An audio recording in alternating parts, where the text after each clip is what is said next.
The media is acting as if Theresa May has won some stunning, great upset victory, that she's actually done the whole Brexit thing, that she's gone to Brussels and got absolutely everything that we wanted, and she's walking home and everyone's happy and no one's upset by Brexit. Brexit's all over now, it's all fine, she's done it. Of course, this is mainly from the right-wing Tory media, and of course it is a load of bollocks. Yesterday, we saw the amendment votes. The Corbyn amendment, which stated that the government should take no deal off the table completely, was voted down. The Cooper amendment, which stated that the government could consider extending Article 50 if Theresa May hasn't reached any sort of progress by the end of February, was slapped down. Oddly enough, the Spellman amendment, which is essentially the same as a Corbyn amendment, was slapped down. Now, the Spellman amendment said, the Spellman amendment said that the government will not leave, or the UK will not leave the European Union without a deal. And that passed. So that's really a strange turn of events. We had other amendments. Largely, all the amendments that stated that the government should extend Article 50 were voted down. So what happens now? You can't extend Article 50. No deal looks unlikely. It could happen. The Spellman amendment was only advisory, not legally binding. Of course, we've heard those words before. So what could happen? You could have no deal, which doesn't look very likely because this government seems determined to strike some sort of deal and leave the EU with a deal. However, you can't have an extension of Article 50 now because all the amendments that said we should extend Article 50 were voted down. So what happens now? Well, Theresa May has to go back to Europe with her begging bowl. She has to go back and grovel to Jean-Claude Juncker and Donald Tusk. Please, can we have some more? Can we have some concessions, please? Can we have... They already gave us a concession. They said, look, if you can't find a deal, the option is on the table for you to extend Article 50 and stay for a little while longer until you find that deal that you need. We've now slapped that down. The EU has already said to us, we will not negotiate anymore. There will be no more negotiations. You had the deal that you reached. We gave you a concession. We said you could extend Article 50. No more concessions. That's it. This is what you get. Now, Theresa May's ham-fisted attempt at threatening the EU into giving us what we wanted early on is what put us on this path. She said, if you do not give us exactly what we want, we will leave without a deal. Trouble is, we have no leverage. All we can do is say, we're Great Britain, we're the 5th biggest economy in the world. Yeah! The EU doesn't care about that. The 5th biggest economy in the world we may be, but we are not as powerful as 27 nation states in a bloc. An economic bloc, a customs bloc, and a free movement bloc. All three of those things together. They do not care. We're standing here, wailing our arms about, stamping our feet, throwing a tantrum, saying, give us what we want or we'll leave without a deal. The EU is just going, there's the door, see you later, we don't care, bye. So what happens now? Well, Theresa May has to go and embarrass herself and embarrass her country a bit more because she refuses, absolutely point blank refuses, to either take no deal off the table, go to a second referendum, or have another crack at it. Have a second referendum, either take the no deal off the table, have a second referendum, or leave without a deal. She refuses to do all three.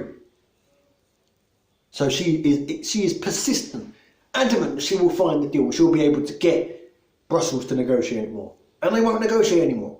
So we're going to have another month and a half of this shit of Theresa May royally embarrassing herself and embarrassing the country in front of the whole world. Now you can scream WTO trade rules all you want at the camera, all you want at me. You can scream it as much as loud as you want.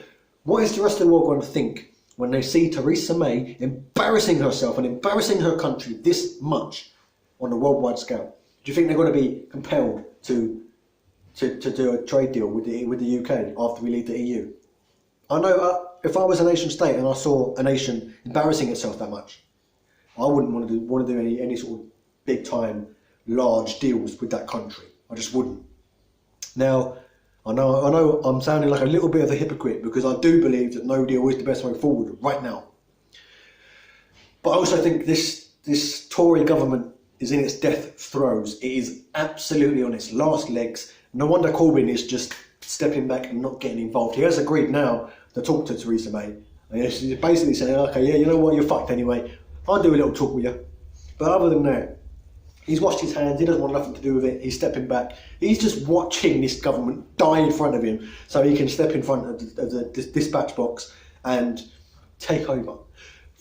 Strangely enough, Michael Gove posed a question to Jeremy Corbyn yesterday, and he actually moved along the bench to stand in front of the dispatch box, which is quite an interesting thing if you think about it, because only the Prime Minister is supposed to stand at that dispatch box when he or she is speaking.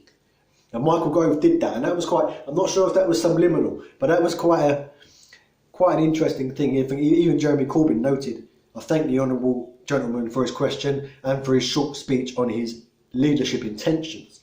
I think Michael Gove, if Theresa May ends up going before the government, so obviously two situations, either Theresa May goes with the government, as in a general election, votes the Tories out, or she goes before her government. I think in that case, Michael Gove may well be putting his name in the hat for Tory leadership. But we need the Tories to go now. They've had it. They're done. They've embarrassed themselves for 2.5 years, and somehow they think now, after yesterday's votes, oh, give it 2 more weeks, we'll be okay. No, they're done. They're finished. Let us crash out without a deal. That's my perspective. That's my opinion. You don't have to agree. Let us crash out without a deal, because then the people will really see how much of an embarrassment and how incompetent this Tory government really is. They have failed, 2.5 years, they have failed to negotiate any substantial deal. They have failed to put an end to the island backstop, the Irish backstop on the customs border. Now, there was an amendment passed yesterday which said that the UK government should try and find with the EU an alternative, a customs arrangement that is alternative to the backstop, so that there will be no hard border. However, the EU doesn't want to give in on that. They've already said the backstop is there. We don't want it to be permanent, but it's there. That's part of your deal. So they're not likely to concede on that and try and reword that and rearrange that. And that is the primary reason Theresa May is going to Brussels today. So she's going to go over there, she's going to fudge it all up some more for the next 2 weeks. We'll see where it goes in 2 weeks, because she has now got 2 weeks to find an alternative to the Irish backstop, which she will not find, because the EU will not compromise. They will not concede anymore. This government is done. Finished. Finished. By the end of March, again, we'll see where we are, as we will in 2 weeks, but finished. I'll see you next time.